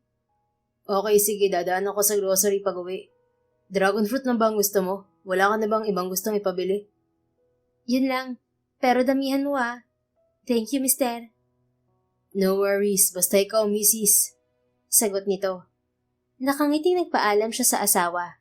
Bago dumilim ay dumating si Logan. Lumaki ang ngiti sa mga labi ni Hazel nang makita ang isang supot ng dragon fruit na uwi nito. Yay! Thank you, Logan! Bago pa niya mapigilan ang sarili ay niyakap na niya ang asawa. Oh, ang sweet naman ng misis ko. Of course, anything for you and our baby. Masuyong sagot ni Logan. Malakas ang tibok ng pusong humiwalay siya sa asawa. Nang magsalubong ang tingin nila ay lalo pang nagwala ang dibdib niya. Gusto ko nang kumain ng dragon fruit. Wika niya sa asawa. Sandali lang, misis. Asikasuhin ko lang to. Just wait for me here, okay? Masuyong wika ni Logan bago siya iwan para dumiretso sa kusina. Pagbalik nito sa sala ay dala na nito ang bowl ng prutas. What's wrong? Bakit nakasimangot ka? Tanong ni Logan nang mapansin ang nakasimangot na mukha niya. Logan, bakit kulay pula tong dragon fruit na binili mo? Gusto ko yung kulay puti. Mrs., wala akong sinabi na puti ang gusto mo. Loko, ang pangit tignan ng red, Logan. Kulay dugo. Do you want me to buy another one? Mula sa prutas ay nakangusong tumingin siya kay Logan. Fine, pwede na yan. Pasalamat ka, gwapo ka. Natawa ito. Salamat sa jeans na pinamana sa akin ng parents ko. Pigil ang ngiting kumuha si Hazel ng isang peraso ng dragon fruit at isinubo yun. In fairness, kahit ayoko ng kulay, masarap nga to. Napahinto siya nang punasan ni Logan ang juice na kumalat sa labi niya gamit ang daliri nito. Muling nagwala ang dibdib ni Hazel. Kumain ka rin, Logan. Mahinang untag niya sa asawa. Sumubo ang lalaki ng isang peraso ng hiniwang prutas. Napatitig si Hazel sa mga labi ng asawa na nagkulay pula dahil sa prutas. Napalunok siya nang maalala ang ginawang paghalik sa kanya ng asawa sa party ni Atty. Laudico. Bigla ay gusto niyang muling halikan ang mga labi nito. Mrs. Untag sa kanya ng lalaki. Yung lips mo, ang pula-pula agad, Logan. Yung sayo rin, Mrs. Talaga? Bahagyang pumungay ang mga mata nito. Yeah, and it makes me want to kiss you. Napalunok siya. Pwede mo naman akong halikan, mister. Talaga? Oo, ikaw na nagsabi. Mag-asawa naman tayo, di ba? Hindi na niya natapos ang sasabihin dahil sinakop na ni Logan ang mga labi niya. Mabilis na tinugon niya ang halik ng asawa. Your lips taste sweeter than a dragon fruit, Mrs. Masuyong sambit ni Logan. Nagiinit ang mga pisnging ngumuso si Hazel bago muling pinagdikit ang mga labi nila ng asawa. Sa pagkakataong yun ay hindi na niya maitanggi ang atraksyong nararamdaman para kay Logan. Don't tell me, nalipat na sa lips ko ang cravings mo. Tanong ni Logan nang maghiwalay sila. Kasalanan mo yan. Mali kasi yung dragon fruit na binili mo. Mahinang natawa ang binata bago siya pinatakan ng halik sa tungki ng ilong. Don't worry, willing na willing ako magpahalik, Mrs. Obvious naman siguro na gustong gusto ko ang lips mo. Lumobo ang puso ni Hazel sa sinabi ng asawa. Kung gano'n ay pareho silang may atraksyong nararamdaman sa isa't isa. Fine, I'll take note of that, mister. Pigil ang ngiting sagot niya. Sa sumunod na mga araw ay araw-araw nang inaatake ng morning sickness si Hazel. Lalo ring naging sensitive ang pang-amoy niya. Biyernes ng umaga, masama ang pakiramdam niya nang magising. Pagkatapos ng halos kalahating oras sa banyo ay tila nawalan siya ng lakas, kaya sa halip na lumabas ng silid ay bumalik siya sa kama para mahiga. Ilang sandali pa ay narinig niya ang boses ni Logan sa labas ng kanyang silid. Napuno ng pag-aalala ang asawa nang pasukin siya nito at abutan siyang nakahiga sa kama. Hazel, we should get you to the hospital. Or at least, papuntahin natin dito yung doktor mo. Masuyong wika ni Logan habang hinahaplos ang buhok niya. Normal lang to, Logan. Just let me rest for a while. Sandaling lumabas ang asawa. Pagbalik nito ay may dala itong tsaa at tray ng pagkain. Iganawa kita ng tsaa para sa morning sickness mo. Salamat, mister. Subalit hindi tulad ng mga nagdaang araw, hindi pa rin bumuti ang pakiramdam ni Hazel pagkatapos uminom ng tsaa. Wala akong ganang kumain, Logan. Wika niya sa asawa nang ilapit nito sa kanya ang breakfast table na dala nito. Mrs., kailangan mong kumain para bumalik ang lakas mo. Masuyo nitong hinaplos ang mukha niya bago siya pinatakan ng halik sa noo. Anong gusto mong kainin, Magluluto ako ng kahit anong gusto mo. Wala akong gustong pagkain. Gusto ko lang matulog, Logan. Alright, pero kumain ka muna bago matulog, sweetheart. Sige na, please. Susubuan kita. Tila may natunaw sa dibdib ni Hazel dahil sa nakikiusap na mukha ng asawa. Kahit na wala siyang gana ay pinilit niyang kumain. Pagkatapos niyang mapangalahati ang pagkaing dala ni Logan ay iniwan siya nito. Muling nakatulog si Hazel. 2 oras ang nakalipas, nagising siya na mabuti-buti na ang pakiramdam. Paglabas niya ng silid ay nabigla siya nang abutan ng asawa sa sala. Mrs., how are you feeling? Ibinaba ni Logan ang hawak na iPad sa coffee table at lumapit sa kanya. Medyo maayos na ako. Hindi ka pumasok sa trabaho? Hinawakan nito ang kamay niya at maingat na iginiya siya sa sofa. Nagpaalam ako na dito ko na lang sa bahay pag-aaralan yung mga kasong hawak ko. Total, Friday naman ngayon. Nakaramdam siya ng guilt. Sorry, hindi ka nakapasok dahil sa akin. Masuyong hinaplos nito ang buhok niya. Don't apologize, Mrs. You and our baby are my priority right now. Hindi kita iiwang mag-isa dito para lang sa trabaho. Trabaho lang yun, Hazel. Alam ko kung gaano ka-importante sa'yo ang trabaho mo, Logan. Paano kung dahil sa pag-absent mo ngayon, hindi ka na maging partner ng firm? Ngumiti lang sa kanya ang asawa. Don't worry, Hazel. I'm already a senior partner in the firm. Nakapirma na ako ng kontrata kahapon. Namilog ang mga mata niya. Talaga? Bakit hindi mo nabanggit sa akin?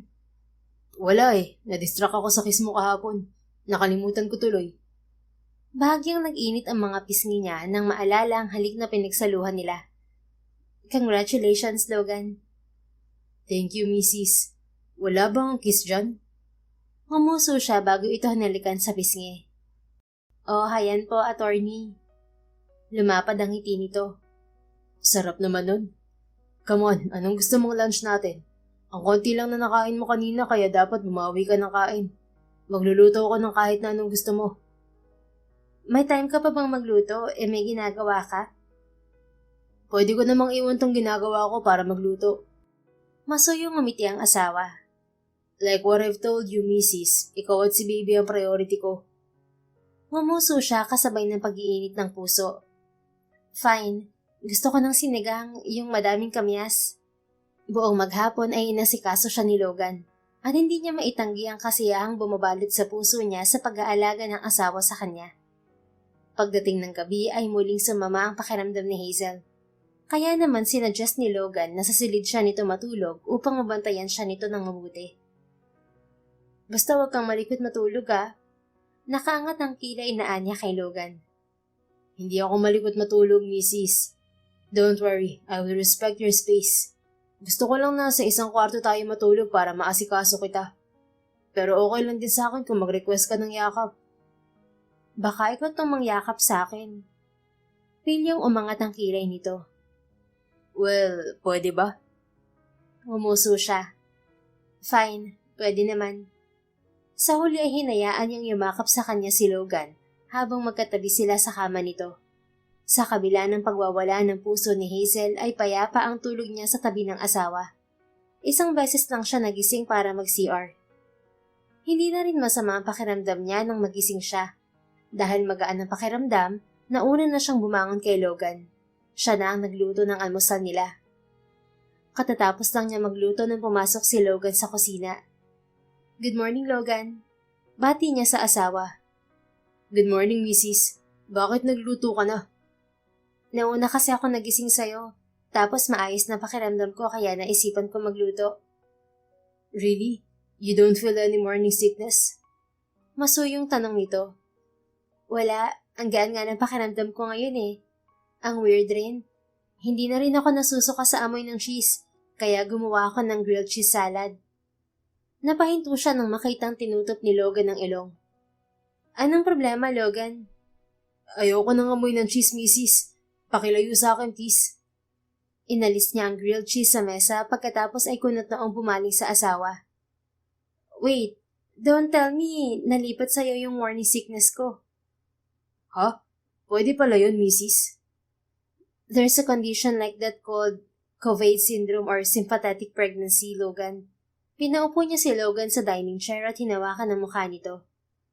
Anong nararamdaman mo?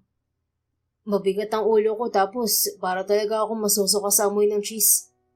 Kinagat ni Hazel ng ibabang labi. Kumain tayo para makapunta tayo sa ospital. Teka, igagawa muna kita ng tsaa. Hinawakan nito ang kamay niya. Ako na, Mrs. Masama ang pakiramdam mo, diba? Come on, ako na. Kung nalipit nga sa'yo yung morning sickness ko, then hayaan mo ako na muna ang kumilos. Thank you, Mrs. Masuyong wika nito. Umuso siya. Sus, wala yon. Ikaw nga tong isinakripisyo ang trabaho mo para maalagaan ako eh. Iginawa niya ng tsaa si Logan. Ayon sa asawa ay bumuti ang pakiramdam nito pagkatapos inumin yon. Pagkatapos nilang kumain ay nagpunta sila sa ospital. Ngayong araw ang balik ni Hazel sa doktor para sa check-up niya. Binalot ng matinding kasiyahan ang puso ni Hazel nang sa unang pagkakataon ay nakita nila sa ultrasound ang bata sa sinapupunan niya. Nang bumaling siya kay Logan ay natigilan siya nang makitang namumula ang mata nito. Logan, naiiyak ka? Tila nahihiyang ngumiti ang lalaki. I'm just too happy, Mrs. Pero hindi ko alam kung bakit ganito ako ka-emotional. It seems like I couldn't control my emotions today. Masuyong hinawakan niya ang mukha ng lalaki at pinunasan ang luha sa sulok ng mga mata nito. Thank you, Mrs. You're welcome, Mister. Oh, pati yung ilong mo namumula na. In fairness, cute ka. Lumaki ang ngiti nito. Mas cute ang misis ko. Pabirong inirapan niya ang asawa bago ibinalik ang atensyon sa doktor na kasama nila. Doc, I think Logan is having Covad syndrome. Napansin namin na parang nalipat sa kanyang morning sickness ko. Siya na rin ang sensitive ang pang-amoy ngayon. Well, it wasn't really uncommon. Na-experience na rin yan ng ilang asawa ng mga naging pasyente ko over the years. Lalo na yung mga hands-on sa pag-aalaga ng buntis nilang asawa. Pagkumpara mo sa kanila ni Dr. Sanchez. Tumango-tango si Hazel habang nakikinig sa sinasabi ng OB niya. Kalahating oras ang lumipas, natapos ang check-up niya. Hindi ko alam kung bakit nalipat sa'yo ang nararamdaman ko. Pero I'm sorry, mister. Wika ni Hazel kay Logan pagpasok nila sa sasakyan nito. Why are you sorry, Mrs.? Syempre, ikaw yung nakakaramdam ng sintomas ng pagbubuntis ko ngayon. Hinawakan ni Logan ang kamay niya. And I don't mind, Mrs. Mas gusto ko nang akong mahirapan kaysa ikaw. Don't worry, aalagaan ka rin naman ni baby, mister. Masuyo ang ngiting wika niya sa asawa. Kinabukasan, si Hazel muli ang nagluto ng almusal nilang mag-asawa, gayon din sa sumunod na mga araw. Kaya mo bang pumasok sa trabaho, Logan? May pag-aalalang tanong niya sa lalaki pagdating ng Lunes ng umaga. Tinutulungan niya ang asawang magsuot ng necktie. Don't worry, I'm good, Mrs. Effective yung ginger tea na nirecommend ni Doktora. How about you? Will you be fine here alone? Oo naman, wala na nga ako nararamdaman. All thanks to you. Kaya don't worry about me. Ikaw mag-ingat, umiwas ka sa cheese ha? Yes, Mrs. Now, can I get a kiss? Tumingkayad naman siya para abutin ang labi ng asawa. See you later, Mrs. Nakangiting wika ni Logan bago tuluyang umalis. Pagdating ng lunchtime ay tinawagan ni Hazel ang asawa. Kumain ka na, mister? Yeah, nagpa-deliver lang ako ng pagkain dito sa office. Tinatamad ako lumabas eh. Parang ang bilis kong mapagod ngayon, Mrs. Make sure to take short breaks between work, mister. Lagi ka rin uminom ng tubig. Yes po. Parang gusto ko ng sinigang na hipon. Ipagluto mo naman ako mamaya, Mrs. Gusto ko yung maasim na maasim. Paglalambing nito. Ngumiti siya. Oo naman, yun lang pala eh. Ikaw, may gusto ka bang ipabili sa akin pag uwi ko? Wala, napunta na nga sa iyo yung paglilihi ko, di ba? Narinig niya ang mahinang tawa nito. Oo nga pala. Sige na, ibababa ko nito. Tumawag lang ako para kamustahin ka, mister. Ang sweet naman ng asawa ko. See you later, Mrs. Nakangiting ibinaba ni Hazel ang cellphone. Isang oras ang nakalipas ay dumating ang kaibigang si Nicole. May dala itong prutas at kung ano-anong pagkain. Kamusta ang pagbubuntis mo, Hazel? Mukha kang blooming ah. Hindi ka ba naglilihi? Tanong ng kaibigan habang nagmemorianda sila ng dala nitong cake. Nalipat kay Logan yung paglilihi ko, Nicole. Talaga? Baka naman nahakbangan mo siya kaya ganun. Ha? Ganun ba yun? Sabi ni Mama, ganun daw yun eh.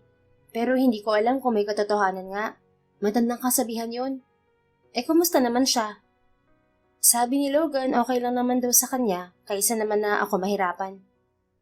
Really? Ang sweet naman pala ni Logan. Hindi ko alam na may ganung side siya. Hindi niya napigil ang ngiti nang tumango sa kaibigan. Hindi ko rin inaasahan na maalaga pala siya. He really takes care of me, Nicole. Oh, bakit kakaiba yung ngiti mo, Hazel? Don't tell me, in love ka na dyan sa asawa mo. What? Hindi ah. I admit I'm attracted to him pero hindi in love. Humisi ang kaibigan. So, attracted ka na nga sa kanya. Don't tell me may nangyayari sa inyo ng asawa mo. Namula ang mukha niya. Wala, kiss lang, Nicole. Oh, how was the kiss? Magaling bang humalik? Lalong namula ang mukha niya, subalit sinagot din naman niya ang kaibigan sa mga pag-uusisa nito.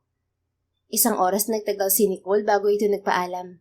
Pag-alis ng kaibigan ay nagluto na si Hazel ng sinigang na request ng asawa niya. Hindi naman nagtagal ay dumating na si Logan. Mukha kang pagod na pagod, mister. Salubong niya sa asawa. Nakakapagod sa office, Mrs. Bumuntong hininga siya. Sorry ha. Marahang umiti ang asawa. Don't apologize, sweetheart. Payakap na lang ako para bumalik ang energy ko. Nakangiting niyakap niya si Logan. Bagong ligo ka? Ang bango ng asawa ko ah. Wika ni Logan habang nakayakap sa kanya. Oo, naligo ako pagkatapos magluto. Sorry, amoy pawis yata ako. Dumaan ako sa MTC bago umuwi.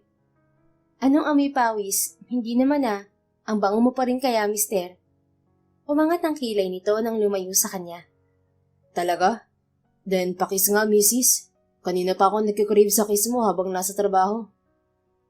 Akala ko ba sinigang ang kinikrave mo? Nagpaluto ka pa nga. Ngumisi ito. Gusto ko ng sinigang, pero gusto ko rin ng kiss mo. Nangingiting pinatakan niya ito ng halik sa labi. O ayan, mabilis na kiss lang muna. Mamaya na ulit after dinner. Satisfied na ngumiti ang asawa. Alright, magsha-shower muna ako saglit bago tayo mag-dinner. 5 minutes lang, misis. Iniwan siya ni Logan para dumiretso sa silid. Siya naman ay dumiretso sa kusina para maghanda ng pagkain. Dahil nainip siya sa paghihintay ay pinuntahan niya ito sa kwarto. Logan? Nabitin sa ere ang sasabihin niya nang pagpasok niya sa silid ng asawa ay siyang pagbukas din ng pinto ng banyo nito. Tumambad sa kanya si Logan na tanging tuwalya lamang ang saplot. Napalunok siya habang nakatingin sa matipunong katawan ng asawa. Hindi niya napigil ang init na gumapang sa mukha niya pababa sa katawan. Hazel, okay ka lang? Nilapitan siya ng asawa at hinawakan ang mukha. Hey, you're blushing, sweetheart. Napakurap-kurap siya bago lumunok. Logan, Yes, misis. Pwede ko bang hawakan? Ang alin, misis? Yung abs mo. Natawa ito. Of course, pwede. Asawa kita, di ba? Kinuha nito ang kamay niya at dinala sa tiyan nito. Lalong nag-init ang mukha ni Hazel. Bigla ay naalala niya ang sinabi ng asawa na magaling itong magpaligaya ng babae. What, misis? Ano pang gusto mong hawakan? Tila naaaliw na tanong ni Logan. Huwag mo akong tawanan, Logan. Buntis lang ako kaya ako horny. Normal lang to sa buntis. So, you're really horny, misis? Well, yes. Namumulang pag-amin niya. Anong gusto mong gawin natin? Tila nangaakit na tanong ni Logan. Mula sa nakabalandrang katawan ng asawa ay umangat ang mga mata niya sa mukha nito. Well, I guess, kiss me. Sure. Your wish is my command, misis. Sagot ni Logan. Pagkatapos sabihin yun ay hinalikan nga siya ng asawa. Nagsalo sila sa isang malalim na halik ni Logan. Hanggang sa makarating sila sa kama nito. Tuluyang nagharing atraksyon nila sa isa't isa hanggang sa maibigay ni Hazel ang sarili sa asawa. Oh my God! Singhap niya habang hinahaplos ni Logan ang buhok niya. Nanatili silang nakahiga sa kama pagkatapos ng nangyari sa kanilang dalawa. Why, Hazel? Do you regret it? Nagsisisi ka ba na may nangyari sa atin? Masuyong tanong ni Logan. Umiling siya sa asawa.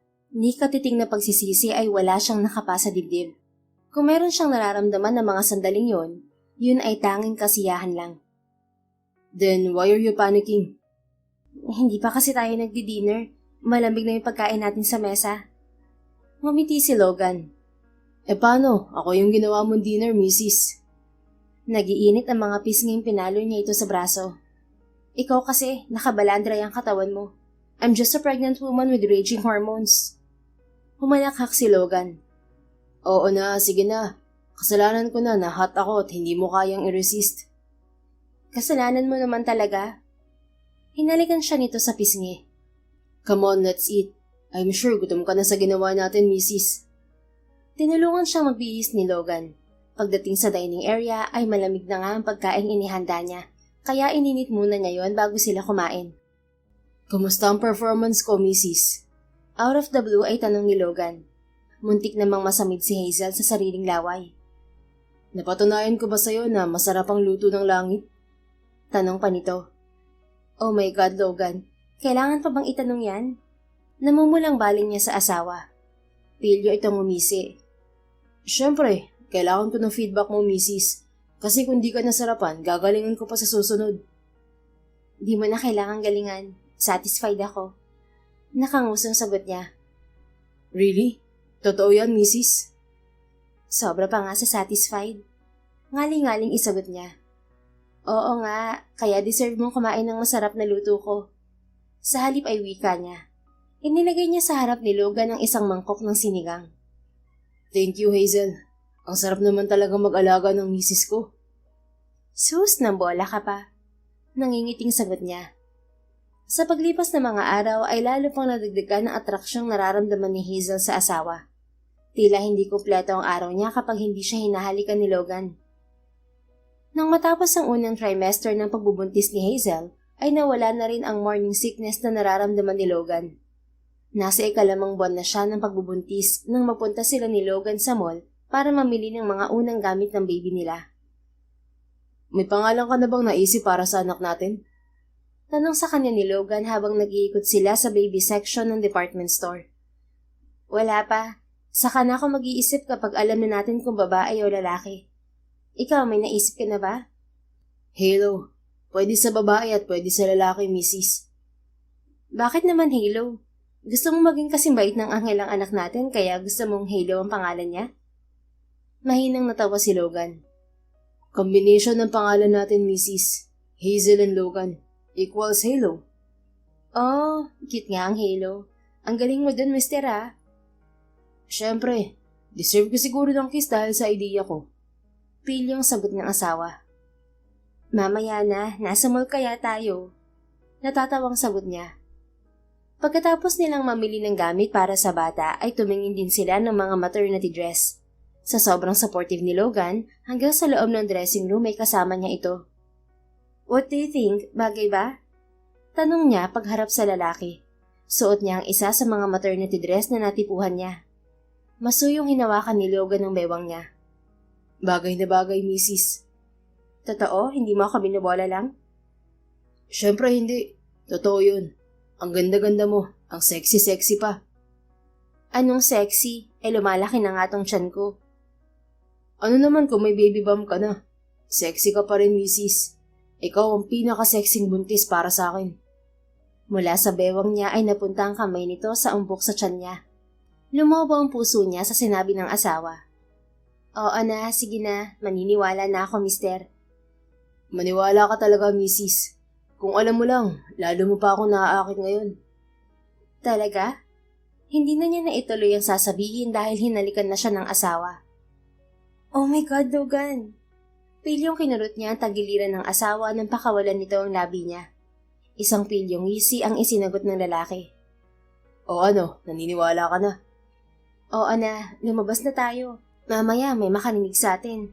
Nako, abogado ka pa naman. Nakangusong sanggot niya na tinawanan lang nito. Nang gabing yun, pag uwi nila sa kondo nito, ay itinuloy nila ang naudlot na halik na nauwi sa muling pagbibigay niya ng sarili sa asawa. Pinatunayan sa kanya ni Logan na kaakit-akit siya sa kabila ng pagbubuntis niya. Kinabukasan, nagising siya na mahigpit na nakayakap sa kanya ang natutulog pang si Logan.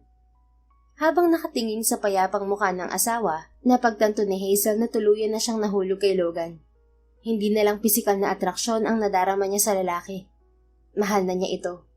Ayaw na niyang mauwi sa hiwalayan ng kasal nila at ayaw na niyang malayo sila sa isa't isa.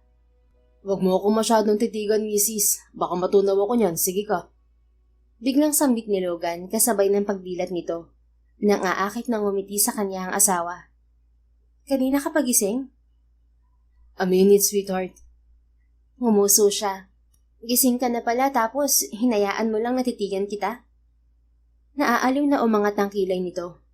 So, tinititigan nga ako ng misis kong maganda? Gwapo ka ba, ha? Logan, ang aga pa para sa kayabangan. Humalakhak ito. Good morning, Mrs. Masuyo at bahagyang paos ang boses na sambit nito. Pagkatapos siyang halikan sa pisngi ay yumuko ito para halikan ang umbok niyang tiyan. Good morning din sa baby namin. Baby, alam mo ba? Yung mami mo nahuli ko nakatitig sa akin. Ano ka ba? Kung ano-anong sinasabi mo sa baby natin? Totoo naman ah. Ngumuso siya. Bumangon ka na lang, magluto ka na ng breakfast.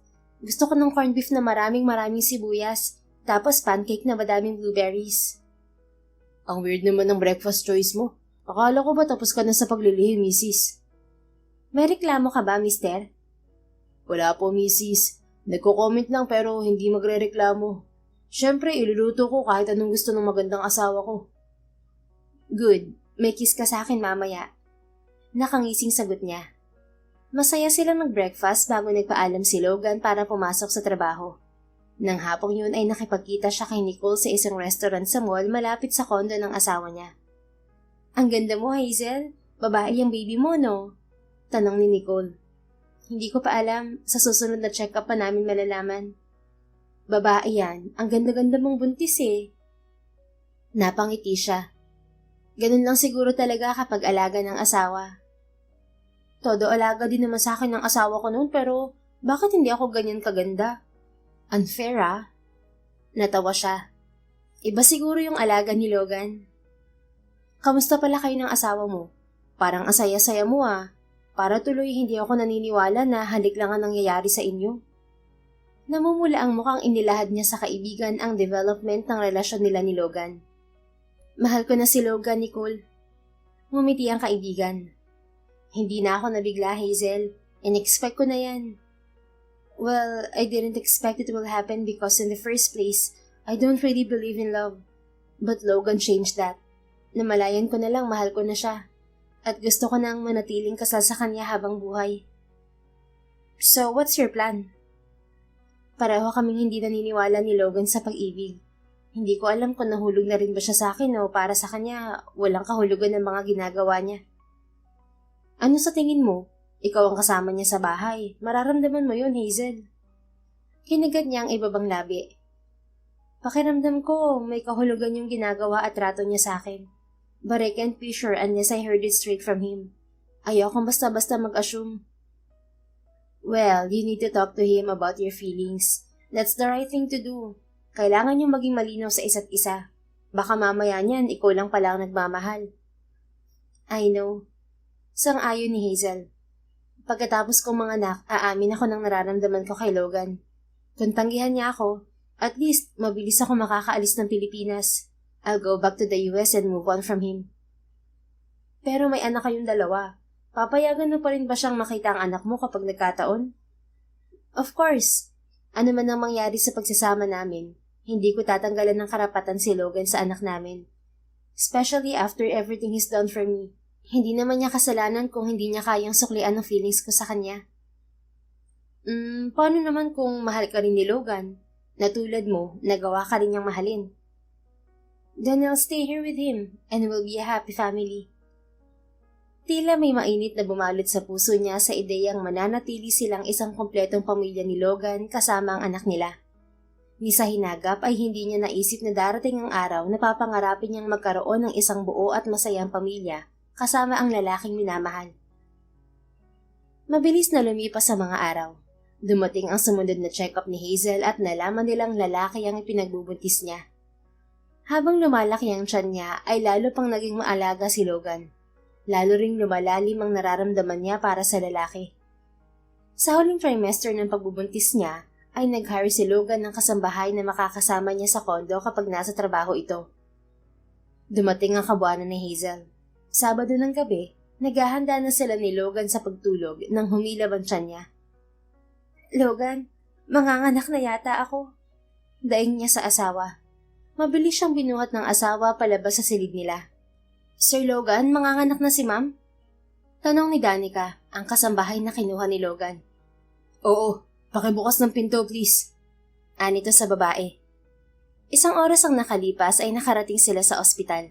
Habang lulan si Hazel ng wheelchair patungo sa delivery room, ay hawak ni Logan ng kamay niya. You can do it, Mrs. Nandito lang ako para sa inyo ni baby. Sa kabila ng pisikal na sakit na naghahari sa kanya, ay nagawa niyang humiti sa asawa. I know, Logan. Masuyong pinisil ng lalaki ang kamay niya at hinalikan siya sa noo. Mahal kita, Hazel. What? Wala sa sariling gagad niya. Masuyo siya nitong tiningnan diretso sa mga mata. Mahal kita, Hazel. Mahal kita at ang baby natin. Please get back to me safely. Yun ang huling narinig niya mula sa asawa bago siya ipasok ng nurse sa delivery room. 3 oras ang nakalipas, nagising siya sa isang silid. Unang sumalubong sa kanya si Logan na nakaupo sa tabi niya. Mrs., gising ka na. Masuyong dinala nito ang kamay niya sa mga labi nito upang halikan. Nasaan ang anak natin? Nasa nursery pa si Baby Halo, sweetheart. Muli nitong hinalikan ang likod ng kamay niya. Thank you for coming back safely to me, Mrs. You're so brave and I'm so proud of you. Mapungay ang mga matang sinalubong niya ng tingin ng asawa. Yung sinabi mo kanina, is that true? Mahal mo ko? Masuyong tumango si Logan. Mahal kita, Hazel. Alam kong sinabi ko sa'yo na hindi ako naniniwala sa pag-ibig. Pero nagising na lang ako isang araw na mahal na kita. At first, akala ko attraction lang ang nararamdaman ko sa'yo. But I was wrong, because what I feel for you was something deeper. I later on realized that it was love. I fell in love with you while we're living together. You taught me how to love, and now I don't want to let you go. So please, bigyan mo ako ng pagkakataon na patunayan sa'yo ang nararamdaman ko. Bigyan mo ako ng pagkakataon na makapasok sa puso mo. I want us to be together forever, Hazel. You and I together with our baby. Bumagsak ang luha mula sa mga mata ni Hazel sa labis na kaligayahang nadarama. Mahal din kita, Logan. Pag-amin niya sa asawa. Tulad mo, hindi ko rin inaasahan na mahuhulog ako sa'yo. Akala ko rin attraction lang ang nararamdaman ko. Pero napagtanto ko na lang na mahal na kita. Na this time, hindi ko kayang mauwi sa hiwalayan ng kasal natin. Na gusto kong makasama ka at bumuo tayo ng pamilya. Kasamang magiging anak natin. Bala ko talaga sanang umamin sa'yo pagkatapos kong manganak pero naunahan mo ko. Kung ganun, handa kang pakasalan ako ulit dito sa Pilipinas, Mrs. Will you marry me again? Buong suyong tanong ni Logan habang tinutuyo ang luha sa pisngi niya. 3 beses na tayong magpapakasal niyan kapag nagkataon. Hindi ka ba nagsasawa? Kahit pakasalan pa kita sa lahat ng simbahan dito sa Pilipinas, Mrs. Hindi ako magsasawa. Natawa siya sa kabila ng luha sa mga mata. Sayang sa pera. Pero sige, kung saan ka masaya, mister. Isang katok ang pumutol sa pag-uusap nila. Kasunod niyon ay pumasok ang nurse dala ang anak nila. Mommy and Daddy are here, anak. Emosyonal na wika ni Logan nang kunin nito ang sanggol mula sa crib na kinilalagyan. Our baby. Muling naluha si Hazel nang ibigay sa kanya ni Logan ang anak nila. Ang gwapo-gwapo ng anak natin. Baling niya kay Logan. Siyempre, kanino pa ba magmamana, Mrs.? Natawa siya sa sagot ng asawa. Baby, narinig mo yon? Ang yabang ng daddy mo? Natawa rin si Logan, subalit muli itong sumeryoso bago masuyong umiti sa kanya. Mahal na mahal kita, Hazel. Kayong dalawa ng anak natin. Thank you for coming into my life.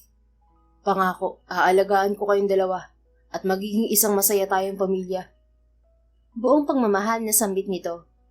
Buong pusong gumanti siya ng ngiti sa asawa. Mahal na mahal din kita, mister. Ikaw at ang anak natin. I look forward to spending my forever with you. Sa harap ng kanilang anak ay nagsalo sila sa isang matamis na halik ng asawa. 3 buwan ang nakalipas pagkatapos binyagan ng anak nila ay muling nagpakasal si Logan at Hazel sa simbahan.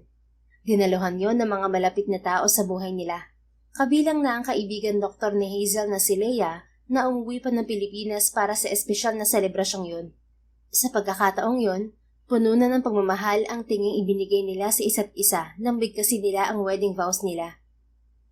Pagkatapos ng kasal ay lumipad silang mag-asawa pa Amerika kasama ang kanilang anak upang asikasuhin ang mga gamit na iuuwi ni Hazel sa Pilipinas. Gaya ng sinabi niya noon, kapag na-inlove siya kay Logan ay mananatili na siya sa Pilipinas. 5 buwan ang anak nila ni Logan nang muling bumalik si Hazel sa pagtatrabaho. Pinili niyang magtrabaho sa St. Mary's Hospital, isa sa pinakamalaking ospital sa bansa. 3 taon nang lumipas, muling isinilang ni Hazel ang pangalawang anak nila ni Logan. Naging masaya at puno ng pagmamahal ang pagsasama nilang mag-asawa kasama ang kanilang 2 anak. The End. If you enjoyed this story, please don't forget to like, subscribe, comment, and share. Your support helps us reach more people and spread the love. Thank you for tuning in, and we're looking forward to seeing you again soon. In the meantime, please take care and may God bless you always.